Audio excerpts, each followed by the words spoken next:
Hello ವಿದ್ಯಾರ್ಥಿಗಳೇ, ನಾವಿವತ್ತು 6ನೇ ತರಗತಿಯ ವಿಜ್ಞಾನ ವಿಷಯದ ಮೊದಲನೇ ಪಾಠವನ್ನು ನೋಡೋಣ. ಯಾವುದಪ್ಪ ಅಂದ್ರೆ ಅದು ಆಹಾರ. ಇದು ಎಲ್ಲಿಂದ ದೊರಕುತ್ತದೆ? ಆಹಾರ ಅಂದರೆ ಇದೊಂದು ಅಗಿದು ತಿನ್ನೋ ಪದಾರ್ಥ. ನಾವಿದನ್ನು ತಿಂದಾಗ ನಮಗೆ ಶಕ್ತಿಯನ್ನು ಕೊಡಬೇಕು. ಅದನ್ನು ನಾವು ಆಹಾರ ಅಂತ ಕರಿತೀವಿ. ಈ ದಿನ ನೀವು ನಿಮ್ಮ ಮನೆಯಲ್ಲಿ ಏನು ತಿಂದ್ರಿ? ನೀವಿವತ್ತು ಏನು ತಿಂದ್ರಿ? ನಿಮ್ಮ ಸ್ನೇಹಿತ ಅಥವಾ ಸ್ನೇಹಿತೆಯರು ಈ ದಿನ ಏನನ್ನು ತಿಂದ್ರು ಅಂತ ನೀವು ತಿಳ್ಕೊಳ್ಳಿ. ನಿನ್ನೆಯಿಂದ ಒಂದೇ ಥರದ ಆಹಾರವನ್ನು ನೀವು ತಿಂದ್ರಾ? ಅದು ನಾವು ಬೇರೆ ಬೇರೆ ಸಮಯದಲ್ಲಿ ಬೇರೆ ಬೇರೆ ಆಹಾರವನ್ನು ತಿನ್ನುತ್ತೇವೆ ಅಲ್ವೇ? ಹೌದಲ್ವ? ನಾವು ಪ್ರತಿನಿತ್ಯನೂ ಒಂದೇ ಥರ ಆಹಾರನ ತಿನ್ನೋದಿಲ್ಲ. ನಾವೇನು ಮಾಡ್ತೀವಿ? ಇವತ್ತು ಚಿತ್ರಾನ್ನ ತಿಂದರೆ ನಾಳೆ ಉಪ್ಪಿಟ್ಟು, ಇನ್ನೊಂದು ದಿನ ಇಡ್ಲಿ ಆದರೆ ಇನ್ನೊಂದು ದಿನ ಇನ್ನೊಂದು ಥರ. ಅಂದರೆ ಪ್ರತಿದಿನವೂ ಒಂದೊಂದು ಥರ ವೆರೈಟಿ ಆಗಿರೋಂಥ ಊಟವನ್ನು ನಾವು ಮಾಡ್ತೀವಿ. ಒಂದಿನ ಸೊಪ್ಪು ಸಾರು ಮಾಡಿದರೆ ಒಂದಿನ ಕಾಳು ಸಾಂಬಾರು, ಒಂದಿನ ಬೇಳೆ ಸಾಂಬಾರು. ಹಾಗೆ ಒಂದೊಂದು ದಿನವೂ ಕೂಡ ಒಂದೊಂದು ವಿವಿಧ ರೀತಿಯಲ್ಲಿರುವಂತಹ ಆಹಾರ ಪದಾರ್ಥಗಳನ್ನ ನಾವು ಮಾಡಿಕೊಂಡು ತಿಂತೀವಿ ಅಲ್ವಾ? ಆಹಾರ ವೈವಿಧ್ಯ ಇದರಲ್ಲಿ ಒಂದು ಚಟುವಟಿಕೆ ಕೊಟ್ಟಿದ್ದಾರೆ. ಏನಪ್ಪ ಅಂದರೆ, ಒಂದು ದಿನದ ಅವಧಿಯಲ್ಲಿ ನಿಮ್ಮ ಸ್ನೇಹಿತರು ತಿನ್ನುವ ಆಹಾರ ಪದಾರ್ಥಗಳ ಬಗ್ಗೆ ಕೇಳಿ ತಿಳಿಯಿರಿ. ಒಂದು ದಿನದಲ್ಲಿ ನಿಮ್ಮ ಸ್ನೇಹಿತರು ಏನೇನು ಆಹಾರ ತಿಂತಾರೆ? ಫಾರ್ ಎಕ್ಸಾಂಪಲ್, ಇವಾಗ ನೀವೇನು ತಿಂತೀರಾ? ಬೆಳಿಗ್ಗೆ ಎದ್ದ ತಕ್ಷಣ ಏನು ಕುಡಿತೀರಾ? ಆಮೇಲೆ ತಿಂಡಿಗೆ ಏನು ತಿಂತೀರಾ? ಮಧ್ಯಾಹ್ನ ಊಟ ಏನು ಮಾಡ್ತೀರಾ? ಸಂಜೆ ಸ್ನ್ಯಾಕ್ಸ್ ಟೈಮಲ್ಲಿ ಅಂದರೆ ಏನಾದರೂ ಸ್ವಲ್ಪ ಓಡಾಡಿಕೊಂಡು ಸ್ಕೂಲಿಂದ ಬಂದ ಮೇಲೆ ಏನಾದರೂ ತಿನ್ನೋಂಥ ಪದಾರ್ಥಗಳು. ಅದಾದಮೇಲೆ ಮಲ್ಕೊಳ್ಳುವಾಗ ಮತ್ತೆ ಏನು ಊಟ. ಹೀಗೆ ಒಂದು ದಿನದ ಅವಧಿಯಲ್ಲಿ ತಿನ್ನುವ ಆಹಾರ ಪದಾರ್ಥಗಳ ಬಗ್ಗೆ ಕೇಳಿ ತಿಳ್ಕೊಳ್ಳಿ.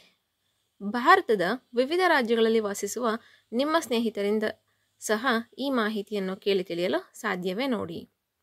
ಅಂದರೆ ಈಗ ನಮ್ಮ ಭಾರತದಲ್ಲಿ ಎಷ್ಟು ರಾಜ್ಯಗಳಿದ್ದಾವೆ, ಒಂದೊಂದು ರಾಜ್ಯದಲ್ಲೂ ಕೂಡ ಒಂದೊಂದು ವಿಭಿನ್ನವಾದ ಆಹಾರವನ್ನು ತಯಾರು ಮಾಡ್ತಾರೆ. ಸೊ ನಿಮಗೆ ಯಾರಾದರೂ ನಿಮ್ಮ ಸ್ನೇಹಿತರು ಬೇರೆ ಬೇರೆ ರಾಜ್ಯಗಳಲ್ಲಿದ್ದರೆ ಅವರು ಏನನ್ನು ತಿಂತಾರೆ ಒಂದು ದಿನದಲ್ಲಿ, ಬೆಳಿಗ್ಗೆ ಮಧ್ಯಾಹ್ನ ರಾತ್ರಿಗೆಲ್ಲ ಏನು ತಿಂತಾರೆ ಅನ್ನೋದನ್ನು ಕೇಳಿ ತಿಳ್ಕೊಳ್ಳಿ.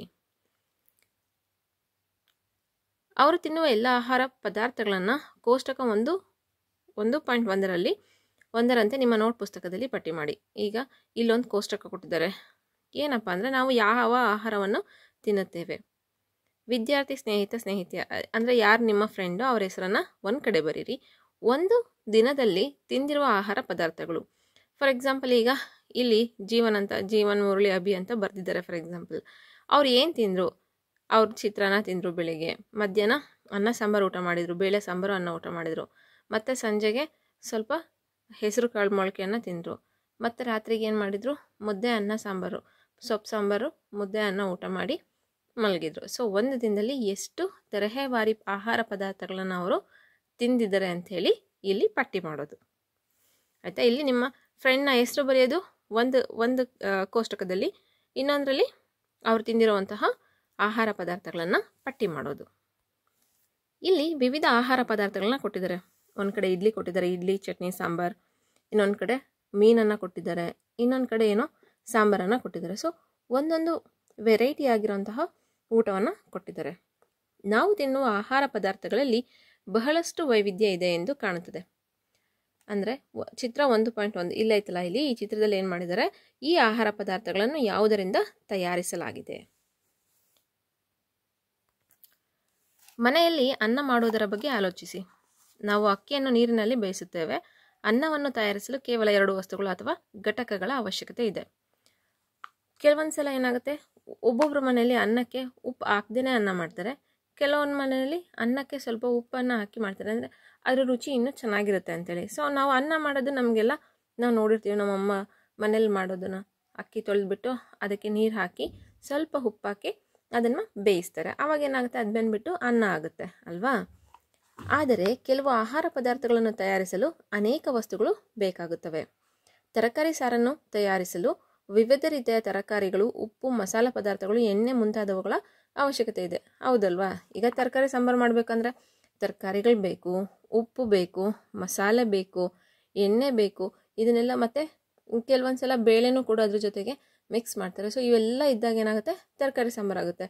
ಈಗ ಸ್ಕೂಲ್ಗಳಲ್ಲಿ ಮಾಡ್ತಾರಲ್ವ, ಮಧ್ಯಾಹ್ನದ ಹೊತ್ತಲ್ಲಿ ಬೇಳೆ ಸಾಂಬಾರಿಗೆ ಸ್ವಲ್ಪ ತರಕಾರಿಗಳನ್ನೆಲ್ಲ ಹಾಕಿರ್ತಾರೆ. ಅದಕ್ಕೆ ಬರೀ ತರಕಾರಿ ಬೇಳೆ ಇದ್ರೆ ಆಗುತ್ತಾ? ಅದಕ್ಕೆ ಉಪ್ಪು ಬೇಕು, ಎಣ್ಣೆನೂ ಬೇಕು, ಎಲ್ಲ ಮಸಾಲ ಪದಾರ್ಥಗಳಿದ್ದರೆ ಮಾತ್ರ ನಾವು ತರಕಾರಿ ಸಾಂಬಾರನ್ನು ಮಾಡೋದಕ್ಕೆ ಸಾಧ್ಯ. ನೆಕ್ಸ್ಟ್ ಚಟುವಟಿಕೆ 2. ಕೋಷ್ಟಕ 1.1ರಲ್ಲಿ ನೀವು ಪಟ್ಟಿ ಮಾಡಿರುವ ಆಹಾರ ಪದಾರ್ಥಗಳಲ್ಲಿ ಕೆಲವನ್ನು ಆಯ್ದುಕೊಳ್ಳಿ.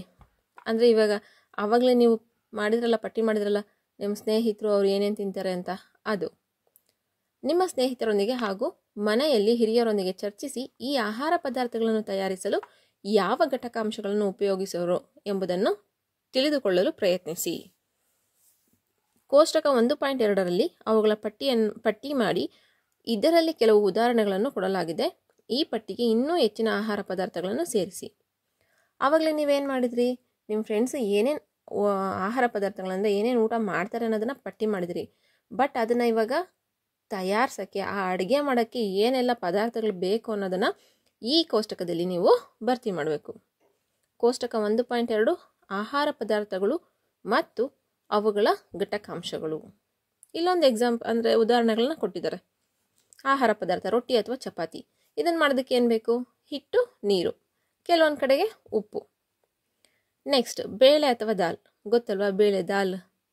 ಆ ದಾಲ್ ಮಾಡೋದಕ್ಕೆ ಬೇಳೆಕಾಳು ಬೇಕು, ನೀರು ಬೇಕು, ಉಪ್ಪು, ಎಣ್ಣೆ ಅಥವಾ ತುಪ್ಪ, ಮಸಾಲ ಪದಾರ್ಥಗಳು. ಇಷ್ಟೆಲ್ಲ ಇದ್ದಾಗ ಏನಾಗುತ್ತೆ, ಅದು ದಾಲ್ ಮಾಡೋದಕ್ಕೆ ಸಾಧ್ಯ ಆಗುತ್ತೆ. ಸೊ ಅದೇ ಥರ ನೀವು ಇನ್ನೂ ಯಾವ್ಯಾವ ರೀತಿಯ ಅಡುಗೆಗಳನ್ನ ಮಾಡೋಕ್ಕೆ ಏನೆಲ್ಲ ಪದಾರ್ಥಗಳು ಬೇಕಾಗುತ್ತೆ ಅನ್ನೋದನ್ನು ಈ ಪಟ್ಟಿಯಲ್ಲಿ ಇನ್ನೂ ಹೆಚ್ಚಿನದಾಗಿ ನೀವು ಭರ್ತಿ ಮಾಡಬೇಕು. ನಾವು ಏನನ್ನು ತಿಳಿದುಕೊಂಡೆವು? ವಿವಿಧ ಆಹಾರ ಪದಾರ್ಥಗಳಲ್ಲಿ ಕೆಲವು ಘಟಕಾಂಶಗಳು ಒಂದೇ ತರಹ ಇವೆ ಎಂದು ನಾವು ಕಾಣುತ್ತೇವೆ. ತರಗತಿಯಲ್ಲಿ ಚರ್ಚಿಸಿ. ಅಂದರೆ ಕೆಲವೊಂದನ್ನು ಮಾಡೋದಕ್ಕೆ ಒಂದೇ ಥರದ ಸಾಮಗ್ರಿಗಳು ಬೇಕಾಗ್ತವೆ. ಈಗ ತರಕಾರಿ ಸಾಂಬಾರು ಮಾಡೋಕ್ಕೆ ತರಕಾರಿ ಬೇಕಾಗುತ್ತೆ, ಕಾಳು ಸಾಂಬಾರು ಮಾಡೋಕ್ಕೆ ಕಾಳು ಬೇಕಾಗುತ್ತೆ. ಬಟ್ ಬೇರೆ ಎಲ್ಲ ಇಂಗ್ರೀಡಿಯೆಂಟ್ಸ್ ಇರ್ತಾವಲ್ಲ, ಅವೆಲ್ಲ ಒಂದೇ ಇರ್ತಾವಲ್ವಾ. ಈಗ ತರಕಾರಿ ಸಾಂಬಾರು, ಕಾಳು ಸಾಂಬಾರಲ್ಲಿ ತರಕಾರಿ, ಕಾಳು ಇವು ಮಾತ್ರ ಬೇರೆ ಬೇರೆ ಇರ್ತವೆ, ಸಾಂಬಾರು ಒಂದೇ ಥರ ಇರುತ್ತಲ್ವಾ. ಸೊ ಅದನ್ನೇ, ಅಂದರೆ ಕೆಲವೊಂದು ಪದಾರ್ಥಗಳನ್ನ ಮಾಡೋದಕ್ಕೆ ಒಂದೇ ಥರವಾದಂತಹ ಘಟಕಾಂಶಗಳು ಬೇಕಾಗ್ತವೆ. ಹಾಗಾದರೆ ಈ ಘಟಕಾಂಶಗಳು ಯಾವ ಮೂಲದಿಂದ ದೊರಕುತ್ತವೆ? ಈಗ ನಾವು ಏನೇನು ಅಡುಗೆ ಮಾಡ್ತೀವಿ ಅಂತ ಗೊತ್ತಾಯಿತು, ಅಡುಗೆ ಮಾಡೋದಕ್ಕೆ ಏನೇನು ಘಟಕಾಂಶಗಳು ಬೇಕಾಗ್ತವೆ ಅಂತ ಗೊತ್ತಾಯಿತು. ಸರಿ, ಈಗ ಈ ಘಟಕಾಂಶಗಳು ನಮಗೆ ಎಲ್ಲಿಂದ ಸಿಗ್ತವೆ ಅಲ್ವಾ? ಆಹಾರ ವಸ್ತುಗಳು ಮತ್ತು ಮೂಲಗಳು. ಯಾವ್ಯಾವ ಆಹಾರ ವಸ್ತುಗಳು ನಮಗೆ ಯಾವ್ಯಾವ ಮೂಲ, ಅಂದರೆ ಎಲ್ಲಿಂದ ನಮಗೆ ಸಿಗ್ತವೆ ಅನ್ನೋದನ್ನು ನಾವು ತಿಳ್ಕೊಳ್ತಾ ಹೋಗೋಣ. ಕೋಷ್ಟಕ 1.2ರಲ್ಲಿ ನಾವು ಪಟ್ಟಿ ಮಾಡಿರುವ ಕೆಲವು ಘಟಕಾಂಶಗಳ ಮೂಲಗಳನ್ನು ಸುಲಭವಾಗಿ ಊಹೆ ಮಾಡಲು ನಮಗೆ ಸಾಧ್ಯವಾಗಬಹುದು. ಉದಾಹರಣೆಗೆ ಹಣ್ಣುಗಳು ಮತ್ತು ತರಕಾರಿಗಳು ಎಲ್ಲಿಂದ ದೊರಕ್ತವೆ? ಹಣ್ಣು ಮತ್ತು ತರಕಾರಿ ಎಲ್ಲೋ ಬುದ್ಧಿವಂತ ಹೇಳ್ತಾರೆ, ಹಣ್ಣು ಮತ್ತು ತರಕಾರಿ ಅಂಗಡಿಯಿಂದ ಸಿಗ್ತವೆ ಅಲ್ವಾ? ಹೌದು, ಅಂಗಡಿಯಿಂದನೇ ಸಿಗೋದು. ಬಟ್ ಆ ಅಂಗಡಿಗೆ ಎಲ್ಲಿಂದ ಬರ್ತವೆ ಅನ್ನೋದನ್ನು ನಾವು ತಿಳ್ಕೊಬೇಕು ಅಲ್ವಾ? ಹೌದು, ಸಸ್ಯಗಳಿಂದ. ಹೌದು ತಾನೇ? ಹಣ್ಣು ಮತ್ತು ತರಕಾರಿಗಳು ಸಸ್ಯಗಳಿಂದ ಬರ್ತವೆ. ಈಗ ಉದಾಹರಣೆಗೆ ಹಳ್ಳಿಗಳಲ್ಲಿ ನಾವು ನೋಡೋ ಹಾಗೆ ಈ ಈರುಳ್ಳಿಗಳನ್ನ ಬೆಳೀತಾರೆ, ಬದನೆಕಾಯಿನ ಬೆಳೀತಾರೆ, ಹಸಿ ಮೆಣಸಿನ್ಕಾಯಿನ ಬೆಳೀತಾರೆ, ಟೊಮೊಟೊನ ಬೆಳೀತಾರೆ. ಇವೆಲ್ಲ ಎಲ್ಲಿರ್ತವೆ ಹೇಳಿ? ಇವೆಲ್ಲ ಸಸ್ಯಗಳಿಂದ ಬರ್ತಾವಲ್ವಾ? ಅದೇ ಥರ ಗೋಧಿ ಅಥವಾ ಅಕ್ಕಿಯ ಮೂಲಗಳು ಯಾವ್ಯಾವು?